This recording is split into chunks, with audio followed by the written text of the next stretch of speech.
Okay, so let's go ahead and try example problem 1. And you notice I got rid of the board there so I have a little bit more whiteboard space. I got rid of the PowerPoint there. So let's go ahead and try example problem 1.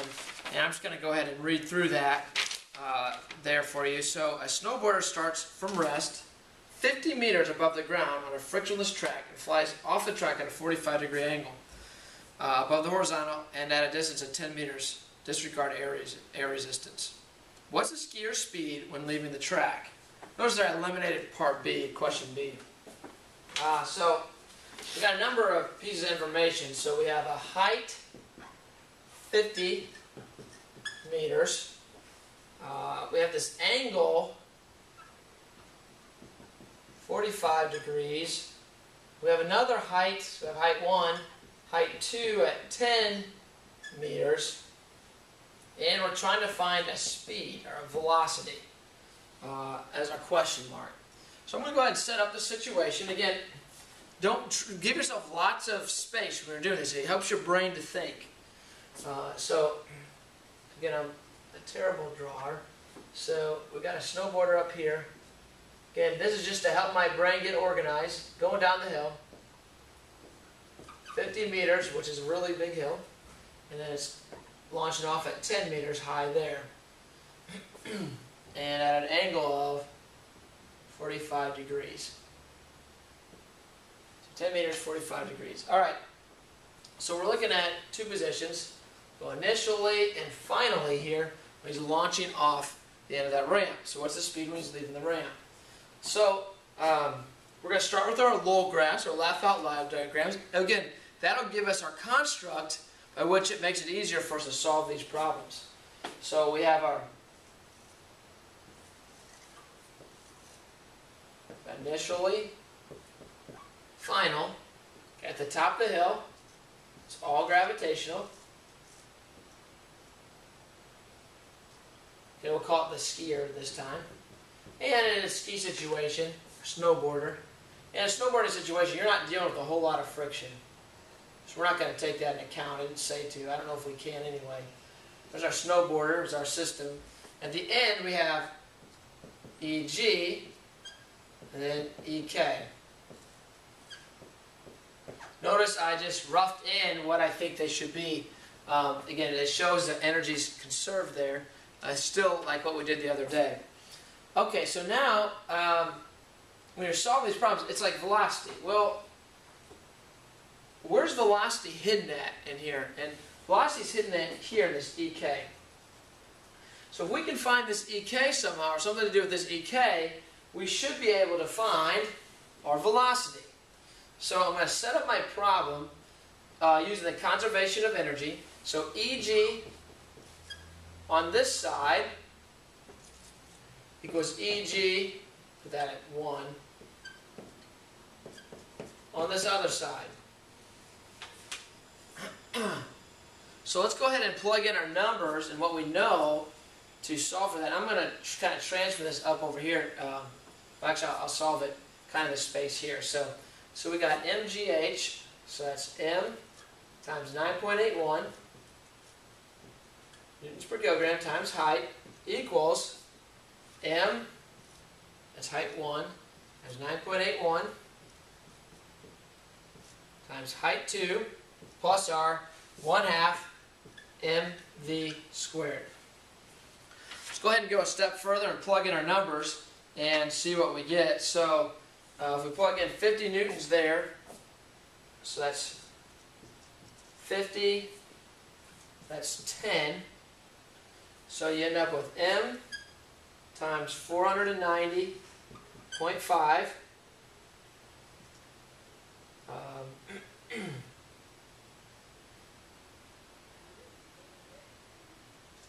Newton meter kilograms equals M times 98.1 Newton meter kilograms plus 1/2 mv squared.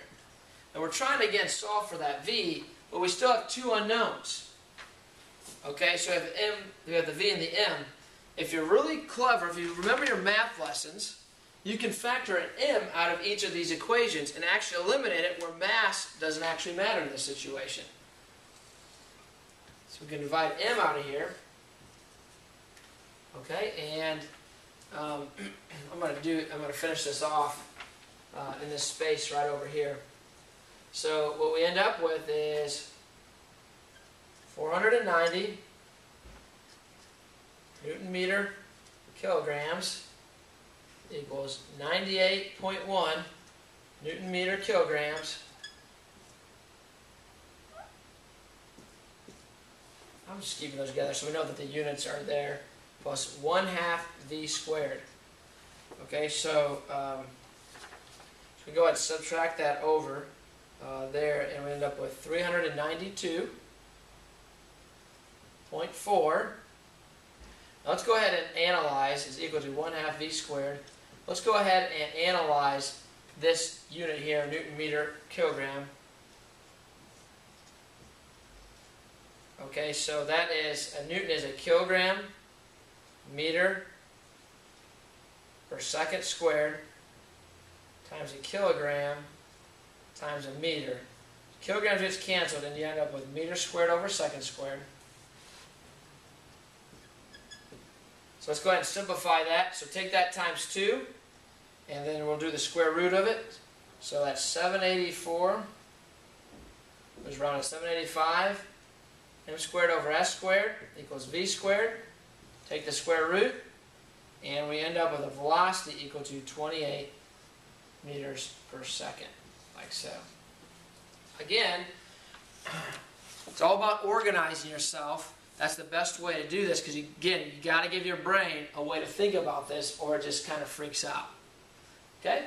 So let's go ahead and try example problem number 2. This is a roller coaster problem, so hopefully we get to try this out in next spring, and if we do roller coaster physics. So this is about the Screaming Eagle. It's actually in St. Louis, Six Flags St. Louis.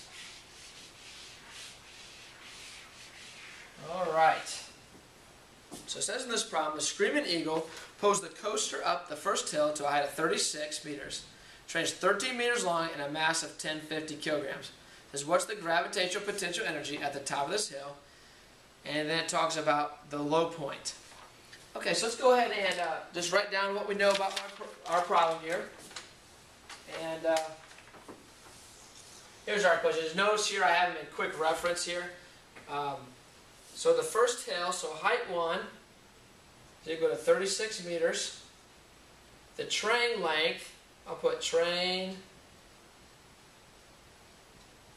length is equal to 13 meters.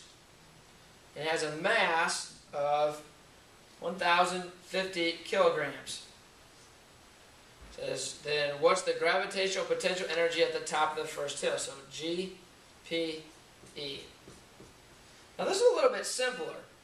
I wouldn't say you wouldn't necessarily have to draw a picture for this first part. You will have to draw a picture, but this first part, it's just asking right up, what's the gravitational potential energy?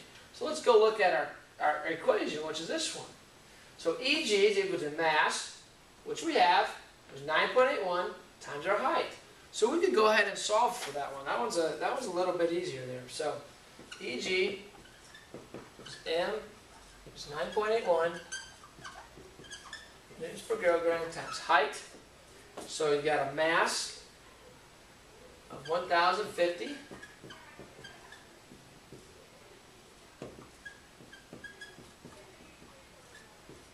A height of 36 meters. And when you go ahead and you calculate that out, you end up with a gravitational potential energy of 370,818 joules. Okay, so not all of them are going to be difficult, like the last one, but this next part will definitely be a little bit more challenging. And this next part, I think it helps to draw a picture of what's going on here. So going up the hill, get to that 36 meter part, and it comes down. It's asking about the bottom of this hill, so it's asking about the top and the bottom. So it says it takes 0.55 seconds for the train to pass by the low point after the first hill.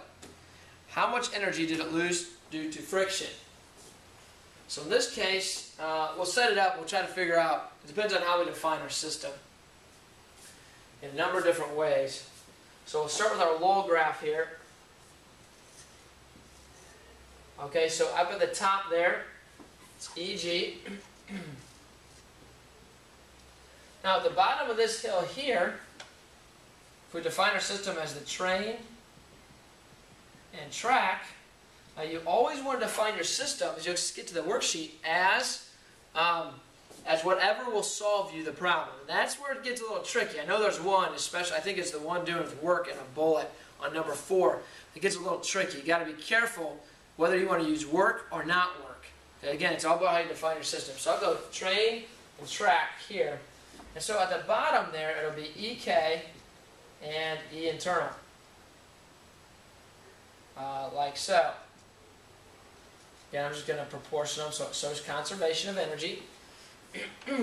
Okay, so we're trying to find this internal energy. It would be the energy lost due to friction. We can't get it back. We need to find that. So if we can get a value for EG and EK, then we can find for energy internal. So let's just go there. So here's initially, final.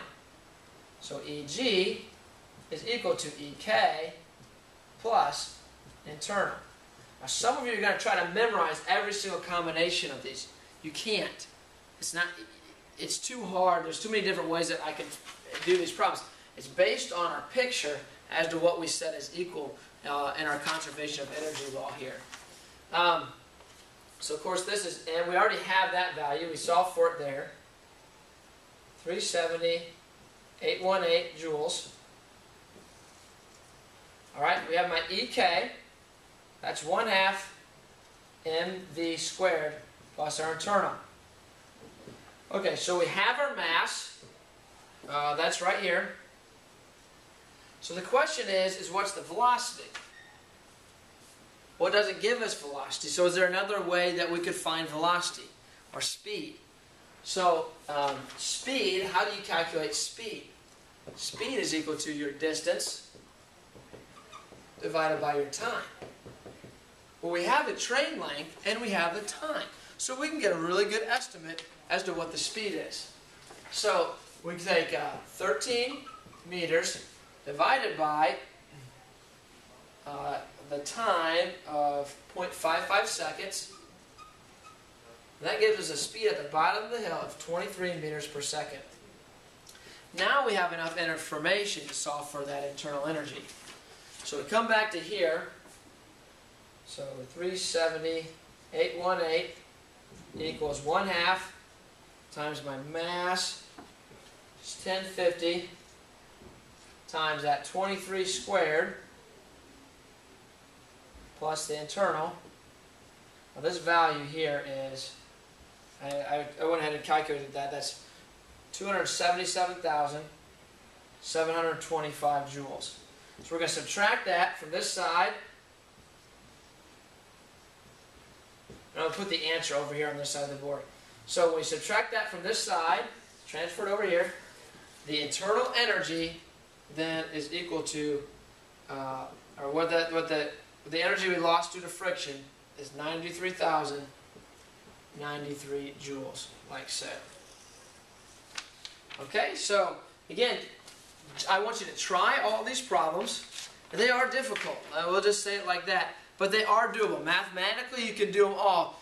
You're just going to be challenged a little bit. So don't give up. At least attempt all of them. Get them set up. And if you can't solve them, that's okay. Just get it all set up and at least try them. Because on Monday, it'll make it a whole lot easier when we go over these things. So have a great weekend, a great Friday, and I'll see you all on Monday.